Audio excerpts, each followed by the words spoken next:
దాదాపుగా 1121 కోటి రూపాయలు 1121 కోట్ల రూపాయలు వాళ్ళ వడ్డీ డబ్బులను అంటే వాళ్ళ వడ్డీని పే చేయడం జరిగింది. మేము ఎగ్గొట్టలే అధ్యక్ష, చేస్తూ ఉన్నాం. ఎందుకు ఇంత లేడీస్ అంటే మీకు అంత వ్యతిరేకం? అరే ఒక లక్ష్యం పెట్టుకున్నాము, ఆ లక్ష్యాన్ని ఆ సంకల్పాన్ని రీచ్ కావాలనుకుంటున్నాము. మేము ఇవాళ మీరు మూతేసినటువంటి శిల్పారామం దగ్గర 106 షాప్స్ మహిళలకు వివిధ గ్రామాల నుంచి ఉత్పత్తి చేసినటువంటి వాళ్ళకు మార్కెట్ సౌకర్యం కల్పించినాం. మీరు ఫ్రీ బస్సు పెడితే కూడా దాని మీద అనేక రకాల సెటైర్లు, తప్పుడు ప్రచారాలు, తప్పుడు వీడియోలను చిత్రీకరించడం, ఇవన్నీ కూడా అది మీ వంతు. ఇది తప్పు, ఇది సరైంది కాదు.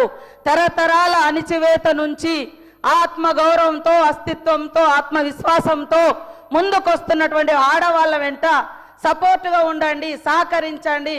అది నిర్ణయాధికారంలో కావచ్చు, కుటుంబ అధికారంలో కావచ్చు, రాజకీయ అధికారంలో కావచ్చు. నేను చెప్తాను అధ్యక్ష, ఒక ఉదాహరణ. మొన్న మా దగ్గర మేడారం అయింది. మేము వాళ్ళకి 6 కోట్ల రూపాయలతోటి 565 మందికి షాప్స్ పెట్టించినాం. మొత్తం వాళ్ళు with in few days, just 10 days నుంచి 15 డేస్లో 3,33 లక్షల రూపాయలు అదనంగా వాళ్ళు సంపాదించుకోవడం జరిగింది. టోటల్ వాళ్ళ ఇన్కమ్ ఎంత అంటే మేము 6 కోట్లు పెడితే 9,33 లక్షల రూపాయలు వాళ్ళకి ఇన్కమ్ వచ్చింది అధ్యక్ష. ఒక అక్క రోడ్డు మీద మేడారం పోయే వాళ్ళకు ఒక 50,000 ఇస్తామే టీ కొట్టు పెట్టుకుంది. ఆమె రోజుకు 5,000 సంపాదిస్తుంది. ఇదే ఇప్ప పువ్వు, మవ్వ లడ్డు వాళ్ళకు ఒక 50,000 నుంచి మేము స్టార్ట్ చేసి 2 లక్షలు ఇస్తే వాళ్ళు ఆ 3 మంత్స్లో టోటల్గా మొత్తం ఈ రోజులో 14 లక్షల రూపాయలు సంపాదించారు. ఫ్యూ డేస్లో 1 వీక్ 15 డేస్లో 5 లక్షల రూపాయలు సంపాదించారు అధ్యక్ష. ఇదొక మారుమూల అటవీ ప్రాంతాల నుంచి వచ్చి జరుగుతున్నటువంటి వ్యవస్థ. దాన్ని బట్టి మేము వాళ్ళందరికీ ఒక నమ్మకం ఇస్తున్నాం. మీరు ఇట్లా చేసుకోండి, ఈ రకంగా బ్యాంక్ లింకేజ్ ఇస్తాం, దాంట్లో ఇంతవరకు మాఫీ చేస్తున్నాం. ఇది తప్ప అధ్యక్ష? ప్రతిసారి ఎగతాళి మాటలు, బస్సు పెడితే ఎగతాళి, వడ్డీ అంటే వడ్డీ లేని రుణాలంటే ఎగతాళి. మీరేం చేశారు మరి 10 ఏళ్ళు? ఇవాళ మీరు ఇన్ని మాటలు మాట్లాడుతున్నారు. అది కేటీఆర్ గారు మీరు మాట్లాడినవన్నీ ఒక్కసారి మిమ్మల్ని మీరు ఆత్మ పరిశీలన చేసుకోండి. మీరు 10 ఏళ్లలో ఎన్ని ఇళ్ళు ఇచ్చారు? ధనిక రాష్ట్రం అని గొప్ప చెప్పారు కదా, మరి ఎందుకు పేదోళ్ళకి ఇల్లులు ఇవ్వలేదు? మరి ఎందుకు అందరికి ఉద్యోగాలు ఇవ్వలేదు? ఎందుకు దళితులకు భూములు పంచలేదు? మరి ఎందుకు మీరు అదే 2019 బడ్జెట్లో 100 కోట్లు నిరుద్యోగ భృతి అని 100 కోట్ల రూపాయలు బడ్జెట్లో కూడా యాడ్ చేశారు? మరి ఎందుకు ఇవ్వలేదు? ఎందుకు ఇవ్వలేదు అంటున్నా.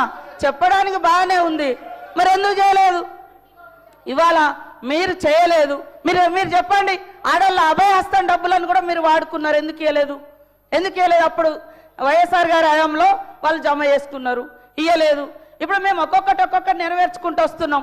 మీరు ఏమంటారు? గ్యారంటీ ఒక్కటే అమలు చేయలే. అరే రైతు రుణమాఫీ, మీరు ఎట్టే టైంలో రైతు రుణమాఫీ అన్నారు, 10 ఏళ్లలో కూడా కంప్లీట్ చేయలేకపోయారు. అవే కదా అట్లా మిగిలి ఉన్నాయి.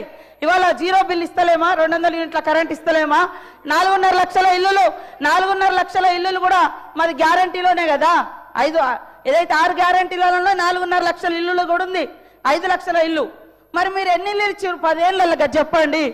ఇవాళ మీరు ఇవ్వకుండా మీరు ఎంతసేపు భజనం, ఇది బంద్ చేయండి. ముఖ్యంగా ఆడళ్ళ పట్ల, అది మీ కుటుంబ సభ్యులైనా బయట మాలాంటి అక్క చెల్లెలైనా ఎదగనివ్వండి అని మేము మాట్లాడు. ఆడళ్ళ మీద నిష్ఠూరాలు ఎందుకు? ఆడళ్ళ బస్సుల మీద నిష్ఠూరాలు ఎందుకు? ఆడళ్ళ వడ్డీ లేని రుణాల మీద నిష్ఠూరాలు ఎందుకు? కాబట్టి ఈరోజు మీరు చేసినటువంటి అప్పుల కుప్ప మూలంగానే ఈరోజు ఈ ప్రభుత్వం అనుకున్న నిర్ణయాలను ఇంకా కంప్లీట్ చేయలేకపోయినాం. మీరు అంతా ధనిక రాష్ట్రం అన్నప్పుడు మీరు ఇచ్చిన హామీలన్నీ ఎందుకు అమలు చేయలేకపోయారో గదానికి ముందు చెప్పండి.